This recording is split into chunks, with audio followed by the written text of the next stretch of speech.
Hello,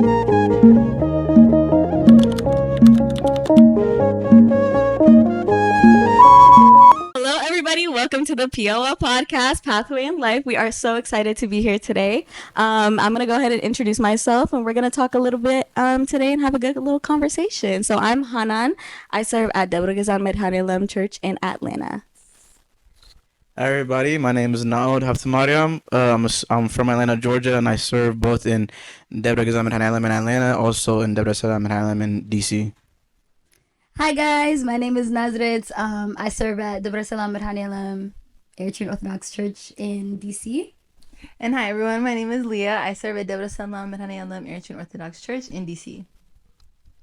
Thank you guys for being here today. As y'all can tell, we're about to go to Wazema, so that's what it's giving. That's what it's giving at the moment. But we are here, and we're here to have a conversation, and we really just made this podcast to create a space. We're a part of Fena Tahiwet, which is a page that is built to kind of bring more of the community of the Eritrean Orthodox Tewahedo Church together. So we're excited to be here today, talk a little bit about service. So I want everybody to kind of go in. We're gonna have a good little conversation about what service means to you guys. If you guys have any takes.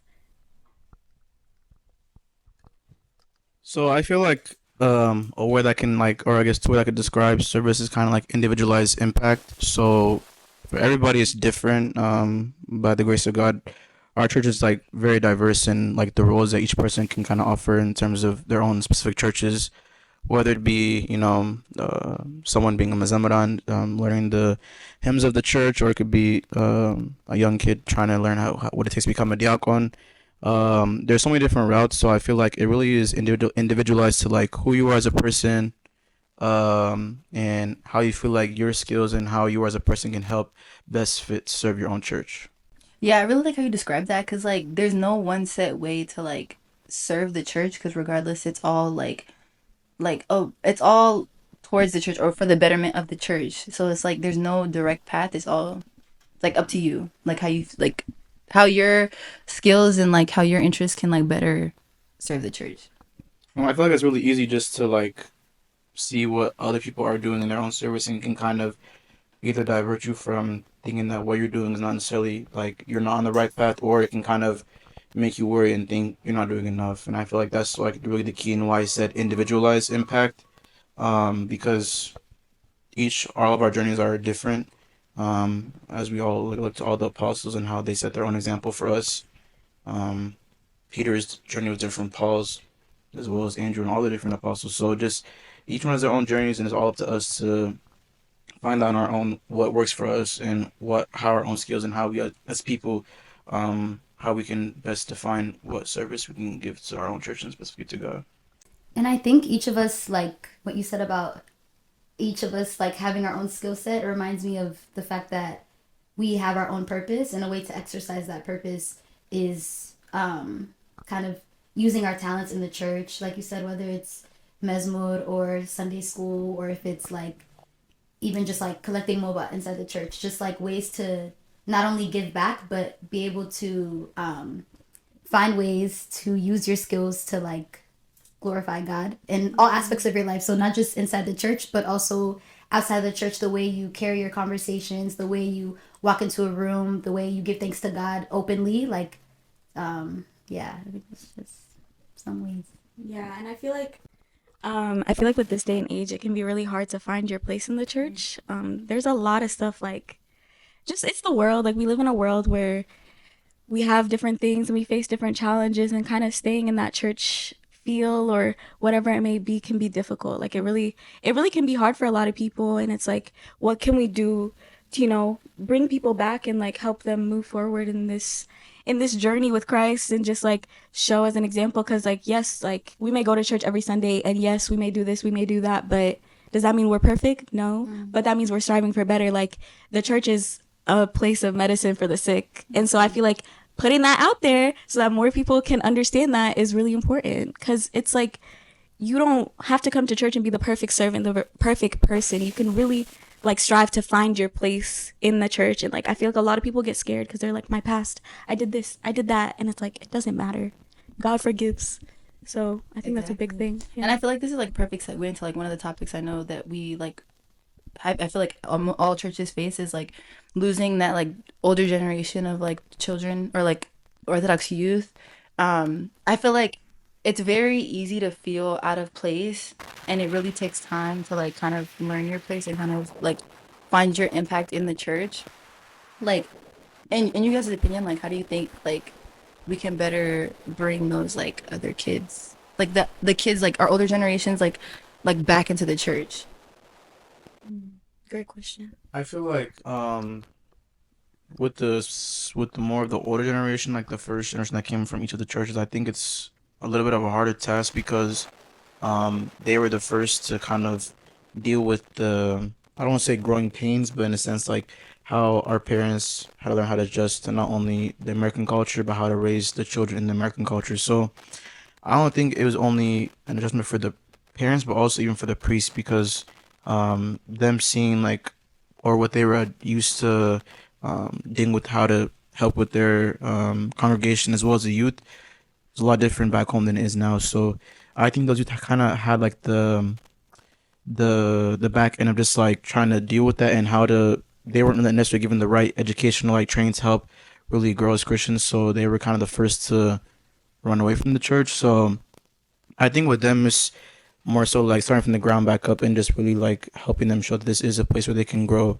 And I don't think we've gone to the point where we've been able to show that yet, but I do think that some churches like have been starting with like for example with English services, whether it be in sermons or in the liturgy as well as Mesmore, are starting to break that gap.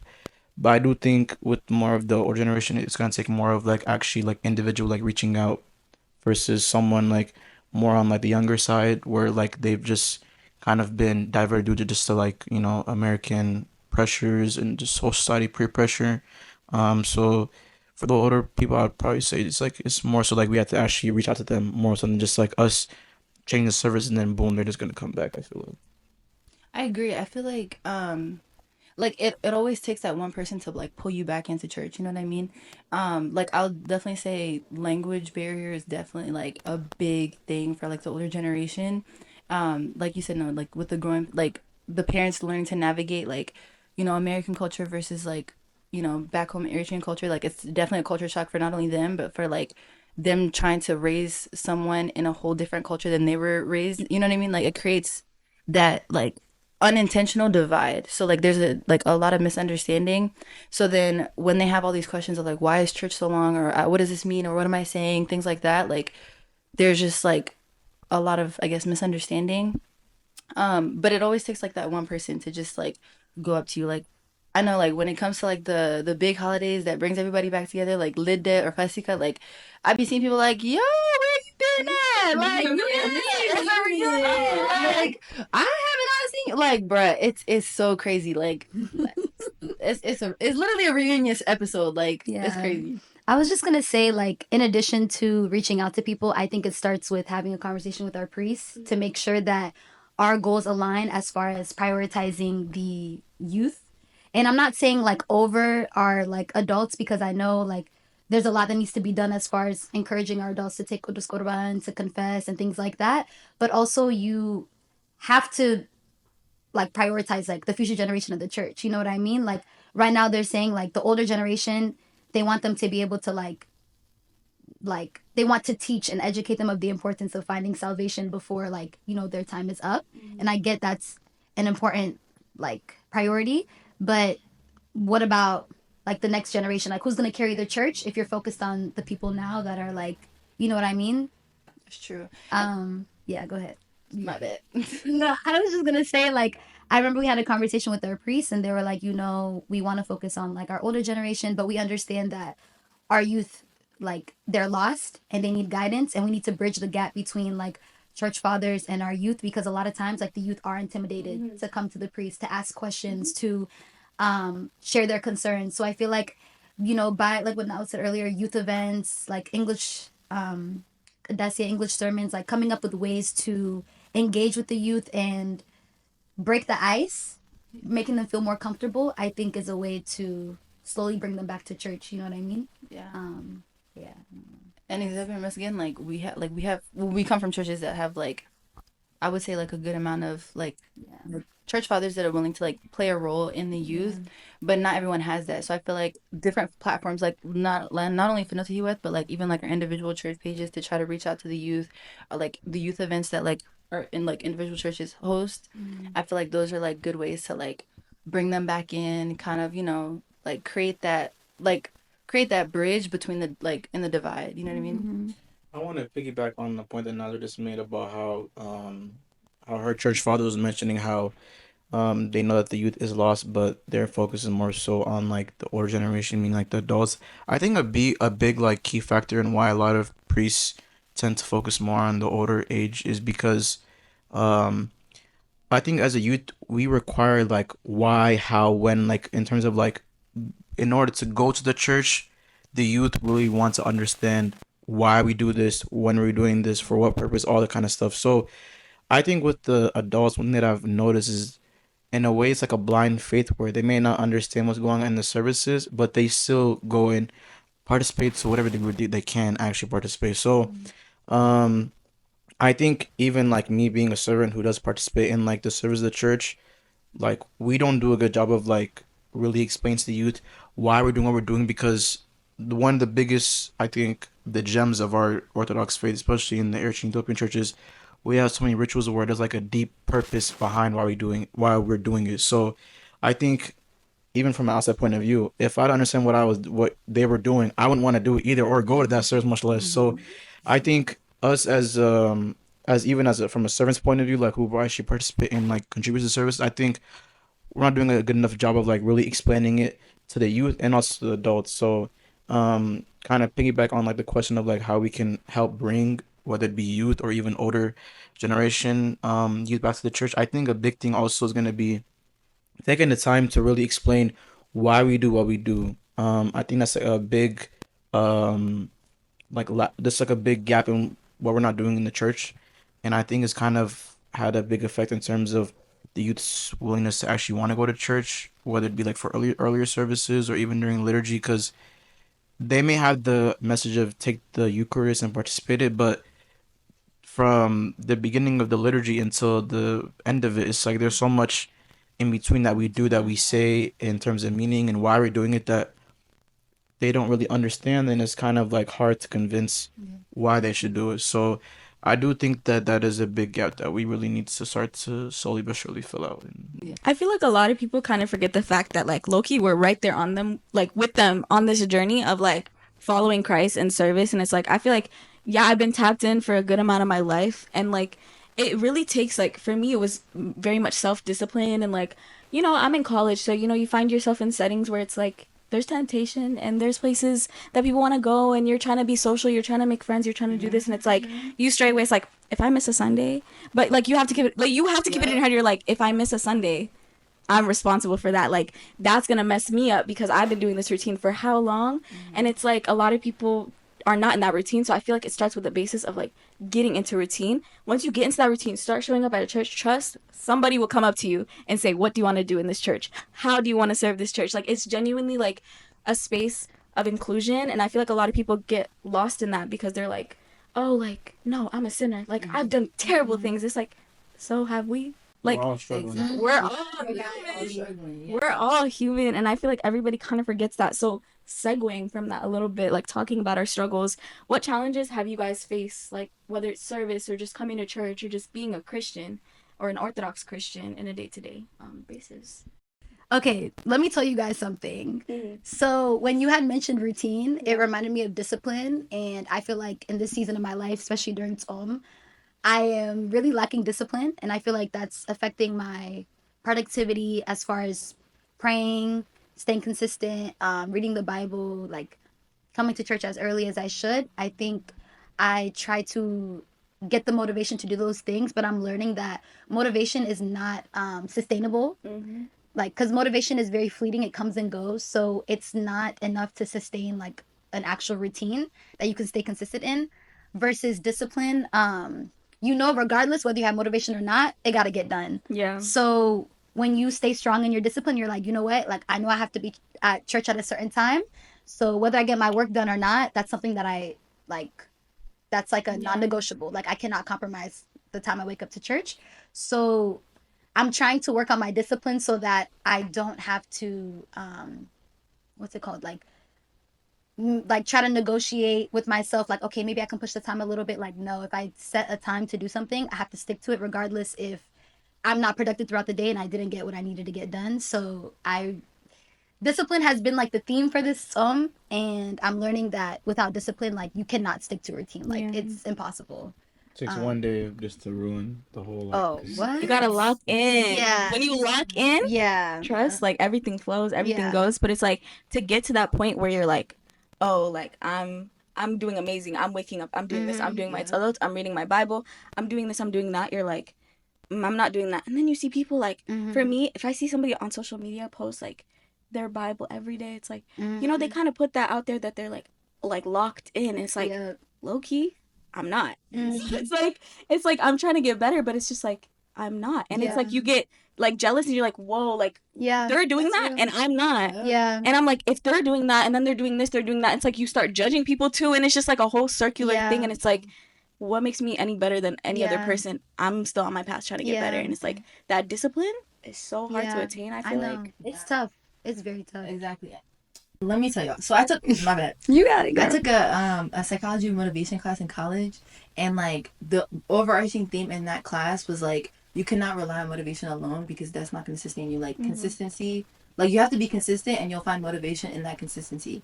So I feel like if you hold yourself to a standard of like, okay, like if I told myself I'm going to make the effort to do this, this, and this, like whether it's baby steps and you work your way up, like you just got to move like in an upward direction instead of like it like staying stagnant, you know? Yeah. stagnation gets the best of us. I'm not gonna lie. does. Because sometimes you're like, even now, I feel like I'm in a season where it's just like, I'm either like lower than I was before or I'm stagnant. And it's like, how do you even get better? Like, I saw something the other day and it was talking about stagnation. I sent it to like some of our friends and stuff. And I was like, you know, like, it can be so hard to move forward, to grow, to be better.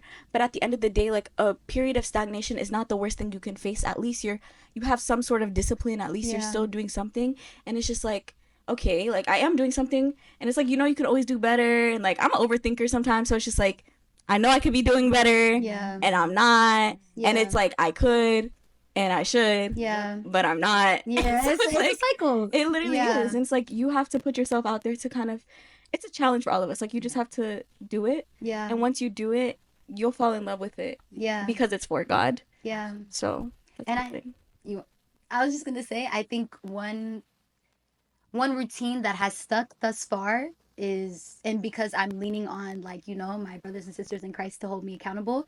So every day, shout out to Milkias, one of our diakons at church, we send a Bible verse, like the verse of the day, to each other. And if there's a day that I forget to send a verse or he forgets to send a verse, we like remind each other, and then it's like it reminds me. I don't know, like, it's a constant reminder of like, okay, I wake up, I look at the verse of the day, and I send it to Milkias, and he also shows me, like, you know, what he was able to read, and we share like our contemplations. And I feel like that routine has set the tone for the day, because I'm like, wow, like, I wake up, I get to see this verse, and I get to see like, what did he eat this morning? What did I eat this morning? And that's like something now would ask that you got from Abu Murgeta, like, what did you eat today? Like, you know, like, what spiritual fruits did you consume? Like, how did you contemplate on that? And so definitely leaning on your friends, especially during Tzom, and uplifting each other, making sure that you both are like working on a routine together has helped. But yeah, I think just like leaning on each other. Yeah. I agree. Like, I feel like one thing like our churches have is that sense of community, like coming from our like stemming from our culture, and I feel like that's instilled as well in like our church, like that sense of community. Like, everyone is family, like at the end of the day. So I feel like if we don't have each other, then like who can we have? You know what I mean? Like, if you're slacking, I'm slacking. Yeah. You know what I mean? Yeah. And like one thing, actually, Desmond and I were talking about. One thing, what is called? The devil loves like people in isolation, or to get you when you're in isolation. Like, I'll speak for like from in college, like my first semester in college, that was my like I was living on campus, like it was definitely a culture, not even a culture shock, but it was just like a wake up call, because it was like a lot more like I'm not relying on my parents to do this, this, and this. You know what I mean? Like whether it's like little tasks around like little living tasks, and like also like being able to hold myself accountable when it's Yeah. like coming to church. You know what I mean? Like Yeah. I would use the excuse of like, oh, I have this program, or I have this club, or I have this, homework assignment, but like none of that should come like before God or like my spirituality. And that was definitely like a big shock for me, to like be like, okay, whoa, I gotta lock back in, because like I was definitely like straying away from the church at that point. Go ahead. ahead. No, I was just gonna say I think I had a very similar experience because I also was living on campus and I was like 8 hours away from home, like my home church. And I realized, and it's not until you like isolate yourself away from the church where you realize you depend on the church so much to sustain your relationship with God that when you remove the church out of your routine, you remain so stagnant Everything's and you're, gone. girl, what? Your relationship with God is so stagnant. I realized like without my Sunday routine, I'm not praying as much. I'm not like seeking his word, seeking his guidance. I'm not, praying as much as I should. And I realized like you need to have an individual relationship with God, and that needs to be the foundation. So when you like commit to a church and when you like serve the church, you have that foundation to hold you accountable. You know what I'm saying? Like your relationship with God is what's going to keep you faithful and steadfast in your service. And I realized like going to like going to New York like for school, I was like, wow, I need to lock in. I need to strengthen my relationship with God because yes, of course we need the church. Like without the church, we can't, like do the sacraments and things like that, which is like nourishment for our body. Like we need that in order to, you know what I mean, strengthen our relationship. But like first comes first, like we have to strengthen our relationship with God Yeah, individually. I agree. Like at the end of the day, like God is our father. Like he's not our grandfather. He's not our great grandfather. So like our connection with him has to be like us and him. There shouldn't be people in between that. Like This what Leah's trying to say is this is no, like this is perfect. Like what did I just blank? Hold on. God does not have grandchildren, is what Leah's trying to say. So Yeah, never heard that. God does not have grandchildren, meaning you basically elaborated. yeah, like yeah. your connection to God should be direct. Like he is your father, so it should be you and him. Yeah. Not you, There- then or not him. Then your priest. There's no and family him. tree Yeah, between you and God. yeah. Like there's a direct correlation. So you can't, for example, like our parents are like faithful servants of the church, but it's not through our parents we have a relationship with God. We need to have a direct one-on-one relationship with him. So like as much as we want to like lean on each other, for example, to strengthen our spirituality, like you have to find like your own drive, like your own push to have a direct relationship with him, like not through other people. So yeah, I mean, yeah, that was just the saying that you were referencing. But yeah. Yeah, I agree. I feel like a lot of times like you lose that relationship, especially like growing up, and it's like if you grow up in the church as a servant, like you're expected to a completely different standard than anyone else. Like I know y'all probably feel it like the like y'all are y'all literally like, I like for me, I think a big thing is I grew up like waking up at 6 a.m. every Sunday to go to church with my grandparents. And then like coming here, like I really found a connection with the people in the church, like moving to Georgia and like really just got tapped in. And ever since then, it's like, you're there. I miss a Sunday. Abi Nirki. What's going on? Yeah. Are you okay? Da-da-da. You take some time like off, maybe like, health, whatever. Maybe they're like, we. Like, it's just like, it's a whole thing. And then you feel like a dependency. You're like, oh my gosh, I need to be there. Like, I have to go. But sometimes I'm like, oh my gosh, even if I go, like, when it gets Orman, like, Yeah. I just have to go. Like, even if I was studying till 6 a.m. the night before, like, I have to go. Like, I have to go to church. I have to make my appearance, whatever it may be. And it's just like, dang, like you feel like a self-connection. You need that self-connection because a lot of times, too, is like, you can come to church and build that connection, but that shouldn't be your only connection with God. It's like having a prayer room or like a prayer wall or whatever it is in your room. Even in college, like I had like my studies like on where my like dorm desks were and stuff, and like I would do my prayers in the morning and stuff like that. Crazy fun fact, I feel like I was way more locked in when I was living on college campus than I am now. I'm not gonna lie. Because if you have self-discipline, like you can really like tell yourself to do crazy things. Like you're just like, Yeah. no, I'm good. I'll stay in my room. Yeah. Or like, no, I'm good. I built this like little sanctuary for myself. That's my Yeah. safe space. That's what I'm gonna do. I'll go home on Thursdays after my classes. If you know me, 5 p.m. I'm out there. Mhm. I'm out at 5:15. It's 5:15. I get out of class. I was driving home. I was on my way home because Yeah. what? I wanted to go to church on Sunday. Yeah. And it's like, for me, that's the habit I built, and it's really helped. That might not be the case for everyone too. You got to be like for real with that. Like sometimes it can be unrealistic for people to come to church, or they feel scared to. Yeah. So finding that connection first can be so important. And I feel Yeah. like when you do that, like God will speak to you, and God will Yeah. bring you to the place that He wants you to be. Yeah. And trust, God is very intentional in how He Mhm. treats you. Like, very intentional. There's no such thing as coincidences, Not guys. at all. Never. God is Everything very happens for a intentional. reason. Yeah. And I think it's important to always like stay humble in your relationship with God, because we're talking about how it is when we're like lukewarm, when we're stagnant, inconsistent, but also when we're at the peak of our relationship, staying humble and realizing like, yes, I'm at the peak. Like I feel God's presence. Like I feel really good about my relationship with Him, but there's so much more I could be doing. You know what I mean? Sometimes we can even stay stagnant at our peak, if that makes sense. Like where we feel so good, we're like, all right, we can stick to this routine. But no, like you have to challenge yourself. You have to like humble yourself and be like, what more can I do to, you know what I mean? Like fully submit like my heart, mind, body, and soul to Him. Like it's not just a peak, but it's like, you know what I mean? Always looking to Yeah. elevate. Yeah, always looking to elevate. Yeah. I feel like everybody here is kind of like touched on or like briefly talked about like the impact of like people around you, like Nazar brought about Milkyas, and how like that constant reminder of like doing daily verses kind of helped with consistency during Psalm. And Leah also talked about how in her first semester in college, like the environment of people that was around her, kind of gave her the wake up call. So, like for everybody here, just how y'all personally feel like friends around you have helped impact your service in the church, as well as just like in general how they can impact service for anybody, not just yourselves. Way to spin it back on us. No, actually, like, I mean, I can start off. So, if you want to elaborate. Yeah. So I'm a big advocate in terms of making sure we as servants are surrounding ourselves with the right people. Like personally speaking, in my life, I've always been blessed to have like good-hearted people around me, whether it be in high school or in middle school, and even now, and as I'm a college student.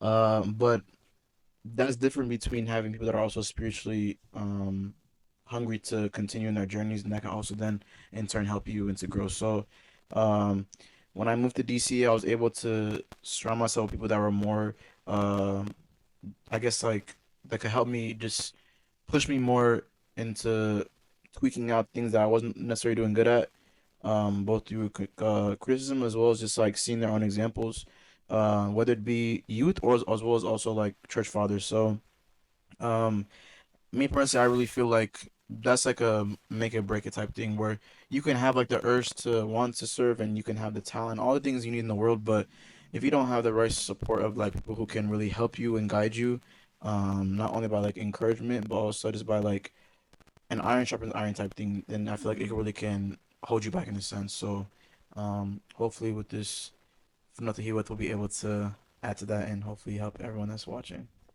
Amen. Yeah. That's definitely the goal. I feel like we're trying to create a space where people can really just have those spiritual conversations and like meet brothers and sisters alike in Christ in the Eritrean Orthodox Tewahedo East Church. Coast, West Coast. East Coast, West Coast, North, England, South, East, West. Europe, Europe, Africa, everywhere.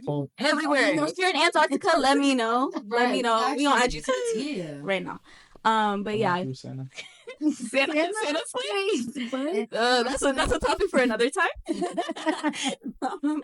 But yeah, so we just really want to create this space where we can have these conversations and talk more as brothers and sisters in Christ, and hopefully we can do that, like Nat was saying, with Finote Huet, and surround ourselves with peoples and create fellowship and just be there for one another, because I feel like that's needed in this day and age. A lot of temptation out there, a lot of stuff in the world where it's just like I can't do this, I can't do that, and it's just like, yes, you can. You can come close to God anytime. God wants you Yeah. at all times. So getting close to practicing the sacraments, or just following God's rules, just everything it may be, is like we want to be that space. Mm-hmm. And so hopefully you guys will join us on this journey. Stay tuned. Stay tuned for more. Stay with us. We are so excited, and we are so happy that you guys joined us today. So thank you guys so much from far and from near. Yeah. But yeah, that's a wrap on the first episode of the POL podcast.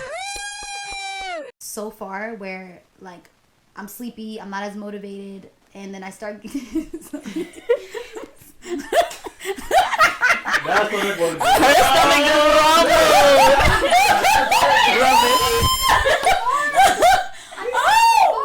Keep going. We can cut it out. Cut this out. Wait, hear me out. I'll speak out loud.